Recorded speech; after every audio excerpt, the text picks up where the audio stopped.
This is Flipping the Script podcast, the soon-to-be #1 leadership podcast for purpose-driven leaders and great guest experts who give us a unique insight into what leadership looks like behind the scenes. I'm Shalia Stafford, your host, and I'm committed to helping you lead your challenges using leadership strategies to gain new perspectives, fuel your growth, and transform the way you execute on your success. Welcome back, everyone. It's Shalia here. Today, we're going to flip the script on what it means to lead our challenges using some foundational leadership strategies and tools that are used by high-performing executives leading the nation's top organizations, trailblazers forging new paths, and purpose-driven leaders who are seeking to create an impact in every critical part of their life. And we're not talking about reviewing profit and loss statements or creating quarterly sales goals. We're talking about the foundational strategies that take a lifetime of commitment to refine and evolve. We're exploring leadership, mindfulness, emotional intelligence, stress management, and more, and how they evolve throughout our career. Here's the thing. When you learn and apply these strategies, they can be used in all areas of your life because we don't employ these strategies just for the title. It's integrated in our DNA and it seeps into our parenting, our relationships, and our career. I am so thrilled to introduce our guest expert who will help us go beyond the surface level talk to really understand the opportunities and clues that our challenges will provide us to evolve our leadership.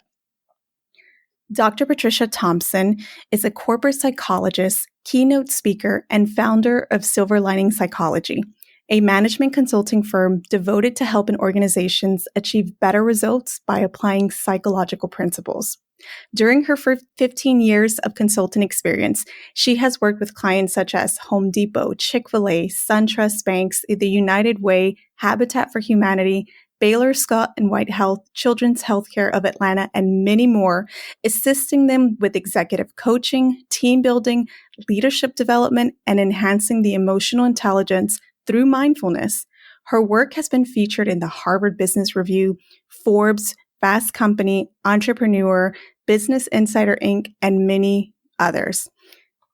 Patricia, thank you so much for being here with us. We're so excited to have you join us on this journey. Thank you for having me. As a tradition here in the show, we like to ask a few fire away questions to break the ice and get to know you a little bit better. Shall we fire away? Sure. Perfect. So what is something that you're currently curious about right now? This is random, but I've lately been learning about drop shipping and printing on demand because I have a nephew with autism who has an art business. And so I've been learning about putting prints on mugs and totes and stuff like that. And it's been a lot of fun. So I've been passionate about that lately. Oh, I saw his artwork that you had posted. If it's okay, do you mind sharing his information so that people can check out his artwork? Yeah. So his name is Malcolm Corley, and his website is malcolmstiles.com. It's like malcolmstiles.com. He's so talented. Oh, thank you. What's something that you failed at? Well, it's hard to pick just one. But I would say one that definitely didn't go the way I had hoped initially was when I wrote my book. Although I will say, with caveat of failure, I always feel like if you learn something, it's not always a failure. So I don't really think of it that way. But that's definitely something that didn't go how I thought it would when I first started. What does your joy look like today? I think for me, joy has really lately been just an intentional decision. So thinking about how I want to feel and then pursuing it. And so it can be finding joy in simple things like looking at a tree and seeing it's beautiful, or nuzzling my son's head and enjoying that. But I think it's really just the decision to feel it. What do you understand today about your life that you didn't understand just a year ago? It's funny, but actually that I'm a great public speaker. That was something that I didn't know, but having been pushed into some opportunities to do it and getting great feedback, it's really built my confidence. What is something that makes you uncomfortable? I would say it's when I can't figure something out. I'm inherently someone who likes to know things. And so when I feel like something's not working, it makes me really want to dig in more to figure it out. And even if it's something glitchy, like my DVR not working, I get uncomfortable and I need to figure it out because I hate not knowing things. I figure there's a solution for everything. So it would be interesting to see your Google search history, huh? Yeah, all kinds of things come up there. Oh, that's so funny. What is one common myth about your profession that you want to debunk? I think the most common one is just like when I'm meeting people and they hear that I'm a psychologist, they always ask me if I'm analyzing them. Or they'll say, like, well, tell me about myself. And I'm like, I've been talking to you for 5 minutes. Like, that's not how I want to engage with you. But I think they always think that I'm sizing them up. I can see that. Yeah. So then what really is a corporate psychologist? So basically, what I do is work with companies or people, helping them to apply the principles of psychology to being more effective in the business world. And so I'm also someone who has a real passion for positive psychology. And so I like to explore things like, how bringing more meaning to your work will help you to be more effective, or how to, get along better with other people using different strategies. I just find that so many of the people that I work with are stressed out and also just see work as something that's not always enjoyable. And I don't think it's always going to be enjoyable, but I think it could be a lot more meaningful and enjoyable than most people make it. So, you've had experience working with so many different organizations, seeing different cultures, successes, challenges. How do we find joy even through the challenging moments in our career? Yeah, I guess it's kind of tied to how I look at the concept of the failure question. Yeah. And that I think that there's always something to learn, even through the challenging times. And I think the other thing just to really think about when you're having a challenge is, are you resisting the challenge? Because I think a lot of times when you resist the fact that there's a challenge going on, you add on all sorts of secondary emotions like angst and anxiety and just not wanting it to be the way it is.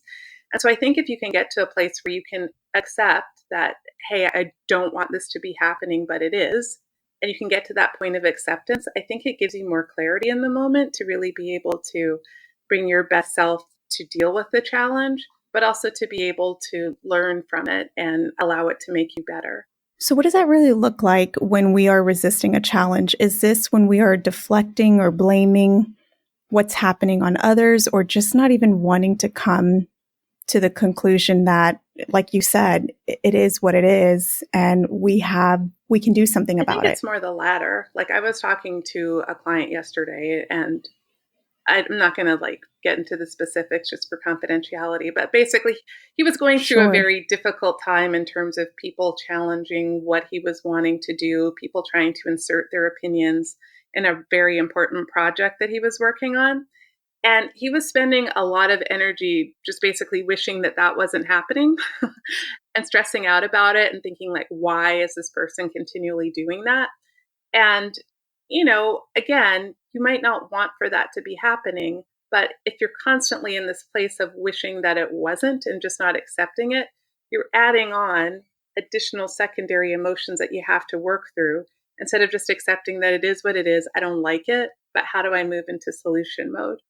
And when you go into solution mode, when we're looking at our toolbox of strategies that we can use as leaders, what kind of strategy can we pull from this? Is this a matter of learning about conflict resolution and what it really is and what it isn't, what it means and how to apply and navigate this new experience that you're having with new information? Or is it more mindfulness or self-awareness or a little bit of both of all of them? I think the first place to start whenever you're going through a challenge is probably with mindfulness and self-awareness, just because I think for most of us, when we're going through a challenge, and we're feeling stressed about it, that's when we're not always at our best. And so I think if you can mindfully kind of look at yourself and how am I feeling in this instance, and what am I telling myself about this instance, that can help you to, take a step back and make sure that at least you're going to behave in a way that's more purposeful as opposed to reactive. But I think, then you also have to, know different strategies to manage your emotions. I mean, those are things we can talk about if you'd like. But I think you've got to get to that place of being grounded and clear and not emotionally reactive before you move into any of your other strategies. Because if not, they might not play out in the way that you would want them to. Like if you move into conflict management, but you're still stressed out or mad at the person, that's going to look different than if you're able to acknowledge I'm irritated. Let me manage that irritation before I go ahead and do something about it. Oh, I'm excited to pick your brain on this one because you have my gears going now. You took my thought right out of my head when you had mentioned in order to even practice mindfulness and to ask ourselves the question, what am I feeling? I know I've heard from so many purpose-driven leaders, sometimes we don't even really understand how to name that emotion or what it means to even get to the point of mindfulness. So in taking that step back forward or step back, when we think about emotional awareness, what is that? How does that apply? And what does that look like to get to the point of being mindful? And I'm going to ask you like 10 questions here because Okay, this is exciting. And you actually, in your podcast, and I highly recommend that everyone listens to Dr. Thompson's podcast. It is so good. But you really helped me personally understand the difference between mindfulness and self-awareness. Can you kind of break down all these jargon words that we tend to use and put them in order of maybe where we have to start first to evolve each skill? So I would just define self-awareness as having an understanding of who you are as a person. So, and for instance, in the work setting, what are my strengths? What are my developmental opportunities? Where do I want to go? What motivates me? What are my values? Like all those different sorts of things. So just understanding who you are, what makes you tick. And I think mindfulness is something that can help you to become more self-aware, because mindfulness is basically the process of kind of directing your attention in a non-judgmental way, trying to bring yourself into the present. And so if I observe myself in the present, like say right now, I guess my present feelings are excitement. I'm feeling happy because this is a stimulating conversation to have. And so that's a subset of who I am as an individual. That's maybe having self-awareness in the moment. But I think of self-awareness as a whole as something much broader. So mindfulness is kind of a tool to help you to become more self-aware, would be how I would describe it. And what about emotional awareness and emotional intelligence? Where do those come into play? So I think emotional awareness is, again, just a subset of self-awareness. If I'm aware of my emotions and what I'm feeling, then that just helps me to have a better, I guess, insight into how I might interact with different people at different situations or how I handle things. And then emotional intelligence is really the ability to understand yourself, recognize your emotions, manage your emotions in the moment, and then also kind of understand other people and manage your relationships with them. So they're all kind of intertwined. Emotional intelligence has to do more with, I guess, understanding yourself and others and using that information to navigate your relationships. But I think that the foundation for all of it is being self-aware and understanding yourself and how you're showing up in your interactions with other people. What do people usually get wrong about self-awareness? As an example, where they think they're self-aware, but it's really not self-awareness. I mean, I think all of us are prone to having blind spots at times. And so I think one of the reasons why people have blind spots is because they might not want to ask others for feedback, or they might not be open to feedback that others give them. And so I think the main gap in self-awareness often just comes from having these blind spots that you're unaware of, and kind of not wanting to know.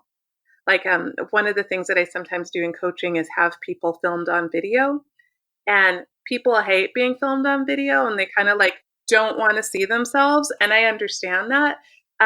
But in a way, it's kind of defending yourself against being self-aware in that regard of how you might look in terms of your communication style. But I think there's some comfort sometimes in, ignorance being bliss. Right. And so that brings up another great point that feedback is crucial to the development of self-awareness and leading our challenges, regardless of what they may be and where they may be. Getting that feedback is crucial, but who we get it from, does that matter? I guess I'm a proponent of getting as much feedback as possible. There could be the odd person who has a perspective that maybe you don't agree with. But still, I think getting a lot of feedback is always helpful if you go in it with the right mindset of just wanting to use it to grow. So, I mean, obviously, people who are close to you are probably in a better position to give you really good constructive feedback. But even within organizations, if there are people who don't know you as well and you have like a 360 survey or something where they're giving feedback, their perspectives are often reality. And so while people who know you well, for instance, like let's say if you're an introvert, might see you one way, people who don't know you well might see you another way. They might see you as aloof or standoffish because they don't know you well, but that's good information to have. And do you think the strategies of self-awareness, mindfulness, emotional intelligence, do these seep into our parenting, our relationships, and beyond our career? Absolutely. I have a lot of people who've told me that they've worked on mindfulness in work and it's had a massive impact on how they've interacted with, their partner or with their children. Because I think that, those same emotions that come up in the workplace can come up at home. Sometimes they're even more intense because you can let it all hang out at home where, we're usually a little more measured in the workplace. And so I think having the tools to be able to manage your emotions and kind of see how you're responding in a moment with whomever you're responding with is great. And also, like, one of the things about mindfulness is it helps you to be more present. And I think often at home, people are not as present with their loved ones Yes. as they might want to be from a values perspective. And so it can be a good wake up call on something that I think really can help relationships.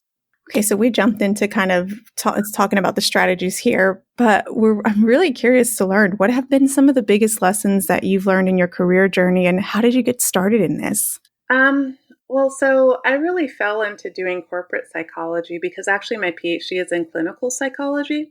And so my kind of desire initially was to be a therapist. But when I was working on my postdoc, I was actually at a public hospital and there were different people coming in who told us things we could do with our career. And someone talked about corporate psychology. And it just seemed really interesting, like an opportunity to work with a different population of people. And there was travel involved. And it seemed kind of, I guess, initially pretty sexy. And so I figured, well, I can always try it out. And if it doesn't work, I can go back to therapy.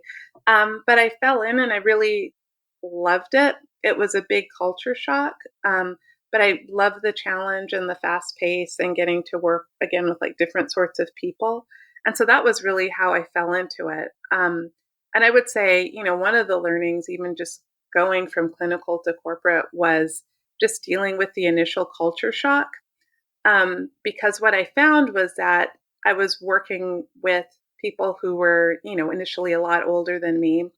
Vast majority were men, and almost none of them were people of color. And so kind of dealing with my own, I guess, thoughts and insecurities and concerns about how I might be received were things that I had to work through. And so I think, when you talk about mindfulness and just being self-aware and looking at yourself in the mirror and figuring like, what can I do to be more effective and comfortable in these situations? I mean, that was something that I definitely had to work through at that point. It's very interesting because a lot of times throughout our career, when we get to these cross points that really provide us with some challenges, we can either use those to stay in our comfort zone or explore new insights to better understand who we are with different people and with different demands of different situations and how we can evolve the way we move about in the world. Mm-hmm. Where did you first start when you were experiencing this tension and these differences with the culture?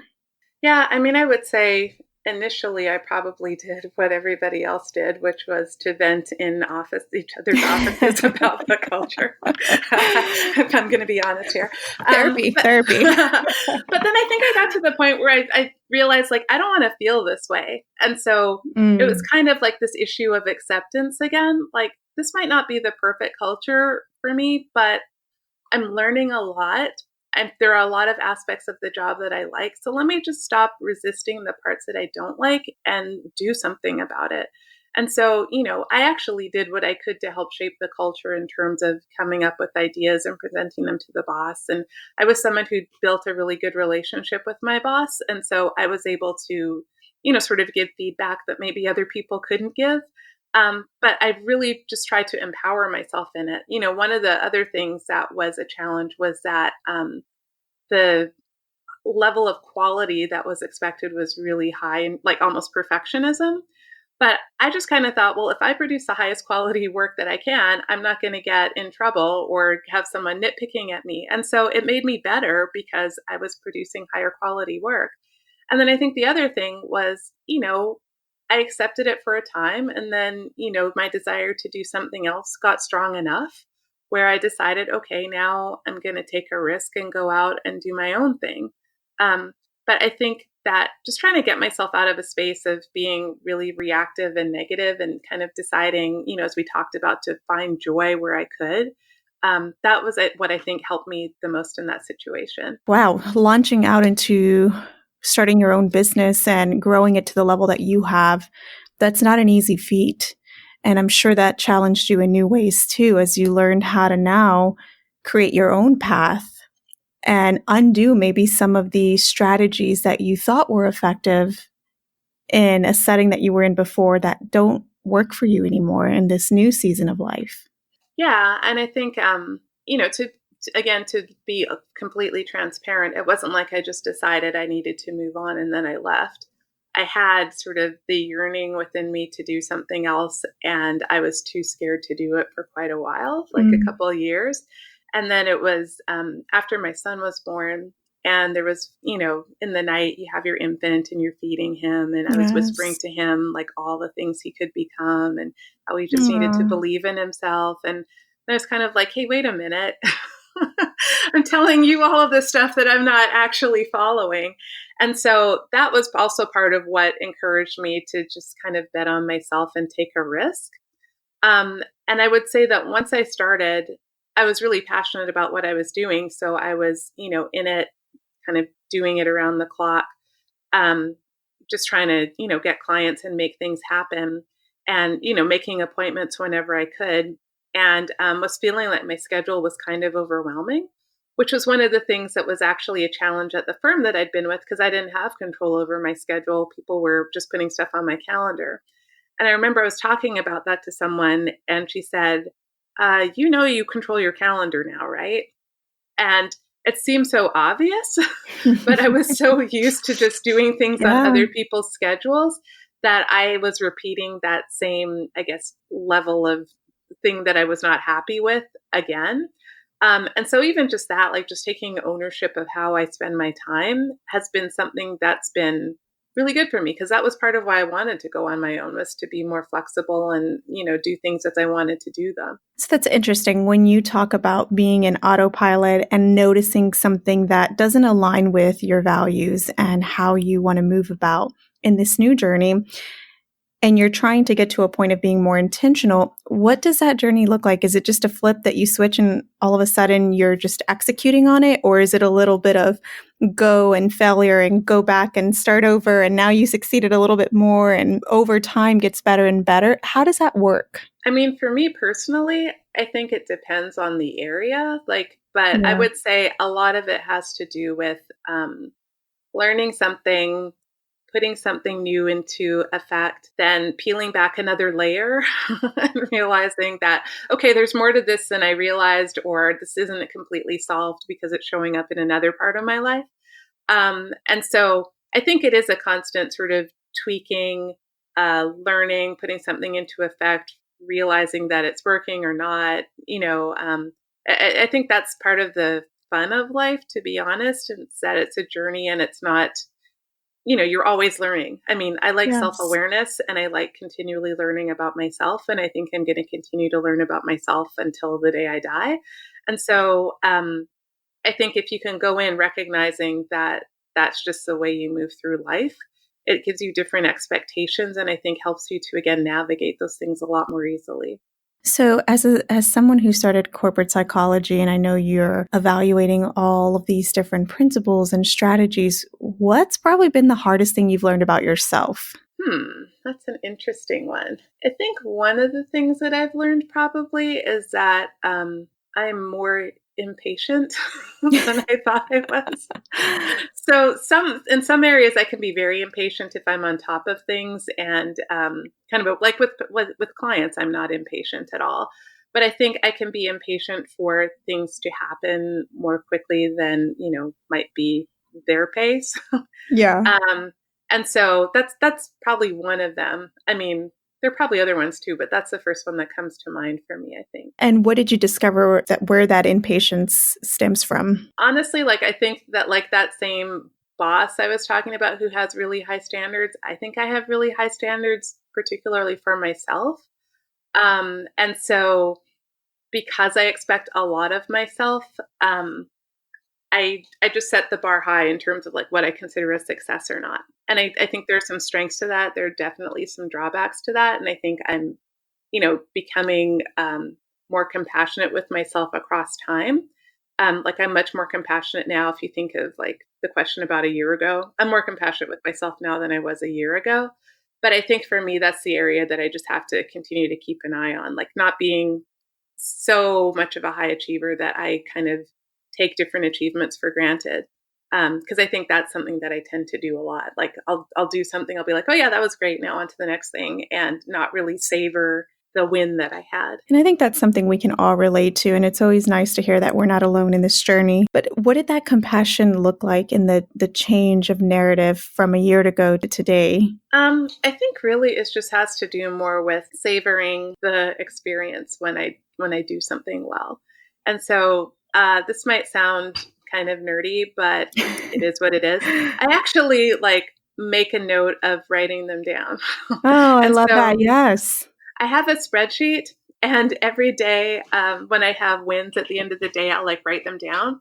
And, a win doesn't have to be something necessarily, like getting a new client or something like that. It could be like feeling like I was totally in the zone when I was coaching someone or something like that. Or it could be a small win, like selling a book and on Amazon, and the royalty is like, not a lot, but it's still Yeah. something that is an indication of something that I've been doing. So I think I've just been more intentional about keeping track of what's going well for me. And then looking back through the spreadsheet, it really can help to kind of boost my mood. And I think that's been the biggest one that's helped. I love that. And that's something that I know I need to practice more of. So thank you for reminding me about that. I think a lot of people who like to achieve are always on to the next thing and don't give themselves enough credit at times. Yeah. And it's sometimes like we have to override our own brain. So true. But I do find like whenever you start a new behavior like this thing with the spreadsheet, I think it rewires my brain so that I'm attending to different things. And that's why I think across time you develop these new thought processes. And, whereas before it might have been something that was very purposeful, I think it becomes more automatic. So it's much more automatic now than when I started, several months ago. I love that. That's a strategy that I will be using. And I highly encourage those of you who also struggle with this in terms of we're just always looking for the next big accomplishment. It's, we love it, but at the same time, we have to remind ourselves of all the great things that we're doing. And that leads me to another question that I have that you spoke about that really got my attention. You talked about the boundary experience. And it was very intriguing to hear how you laid it out. Can you tell us a little bit more about how that plays a part in our life? The concept of boundary experiences comes from existential psychology, or that's where I learned about it. And it's kind of the idea where you're faced with something that is like a milestone in your life. So whether it's, a milestone birthday, or maybe for people, it could be an illness, or it could be, someone close to you dying or something like that. And all of a sudden it kind of wakes you up and makes you think about like, what am I doing? And am I happy with how I'm approaching things? And so, I've had a number of boundary experiences in my life. I would say the one with my son was a very important one. Probably a few years ago, actually, my dad died. And I was, Sorry. very close to him. Yeah, thank you. And again, I just think those remind you that, life is finite. Yes. And so what do you want to do with the time that you're here? And a few years actually before he died, and he wasn't sick at the time, I was just asking my parents, what are some things that are important to you, or if you look back on your life that, you might have done differently. And both of them had, kind of some variation of smell the roses, but also I wouldn't have sold myself short. Or I would have gone a little bit more for the things that were important to me. And so that's also something that I think about. And I think that because I've approached things that way, it makes me a lot less fearful of failing. And it makes me a lot more likely to want to try things because I realize that just because something is in your comfort zone or it's familiar, I think of it more as it's familiar, but it might not even be comfortable. Like in the 2 years before I left the firm, it was familiar, but it wasn't comfortable. Like every day I felt like I wanted to be doing something else. And so I do think that a willingness to kind of think about what's important to you in life and to decide that you're going to try something else can be, I think, really impactful. And I know I'm going on long, but I'm really passionate No, about this please do. I topic. loved it. Yeah, Yes, yeah. give us more. So there was this book. I don't know if you read Trevor Noah's book, but to paraphrase something that he said in there that I think is really powerful, is he was saying basically that failure, you can handle failure because it's an answered question. But he says that regret is an unanswered question. Like you never know what if because you never tried. And so he's much more, against wanting to experience regret than failure. And I think that's how I feel too. Like I feel like I can bounce back or I can learn through the process. But the kind of not knowing what if is something that I don't want to have those. So Oh, I love that. And even as a mother, it's something that I know we share in common is we want to have these experiences to be able to one day say to our children, I was scared, I tried it, but here's what I learned. To be able to be that wise leader for them requires us to step into that. yeah, and I think, children learn based on what they hear you say, but they also learn based on what you're doing. And so even if I never had that conversation, but he saw, later on that my mom led her life a certain way, or these are the sorts of things that she did, I mean, that's going to have an impact on him as well. So yeah, I think just setting the tone for him is something that I think about too. And it's so hard for us to remember throughout every season that we're in our career, whether it's the beginning, the middle, or we're in our late stage of our career. We spend 47 years of our life on average from the time that we're 18 to 65, really investing in our career, navigating the complexities of success. But at the end of the day, we get one go at this, and we don't know how long we'll be here, but we do know that we do have this time now and experiencing the joys of overcoming and challenging ourselves and learning from our failures, like you said in the beginning, to really create this newfound strategy of how we show up in the world is just a gift in itself. Yeah, I mean, I think a life well lived is one where you're present and one where you're not just sleepwalking through it. And I think that's why mindfulness can be so helpful because if you're present and intentional about being present, it brings a richness to your experience. Um, and I just think that too many people are not fully present. And so they do have this idea of kind of sleepwalking. And it's not something that I think a lot of people are aware of. Um, but I think you miss out on a lot of the beauty of life if that's how you approach it. And there you have it. Thank you so much, Patricia, for spending time with our listeners today. Before we wrap up today, we love to have our guest experts leave us with a challenge for our purpose-driven leaders and the organizations who are listening. How would you challenge our audience today based on our conversation? I think it would be just the thing that I said last, like just challenge yourself to be more present. Be more present in your interactions with people, be more present as you're going about your work. You'll actually be more efficient that way. Be more present with your family, be more present when you're having an experience, anything, even if it's being present as you're eating your lunch, you'll find that that's a different experience. But I think that by bringing that sense of presence, you will find that you find joy in different places of your life that maybe you weren't aware of, and that your life is kind of turned up the volume in terms of your experience of it. And how can our listeners connect with you? So you can find me on my website at silverliningspsychology.com. And I actually have an online mindfulness course. And so if you want to learn more about it, I definitely encourage you to check it out. You can also find me on Twitter at Patricia_ATL. Perfect. And I'll make sure to include in the show notes a link to Patricia's book, The Consummate Leader, a holistic guide to inspiring growth in others and in yourself, and her executive mindfulness course online, which is a self-paced course to help teach professionals about how to apply mindfulness practices in the workplace. And she also has a variety of other courses on management and emotional intelligence that I highly recommend that you check out. And please visit the show notes at the end to see where to access that.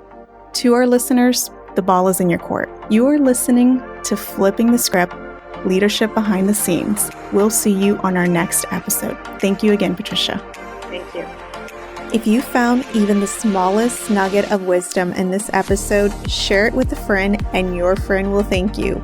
Let's continue the conversation with like-minded leaders and join us on Facebook at Go Flip the Script. Until next time, I challenge you to incorporate what you learned today to evolve your leadership impact.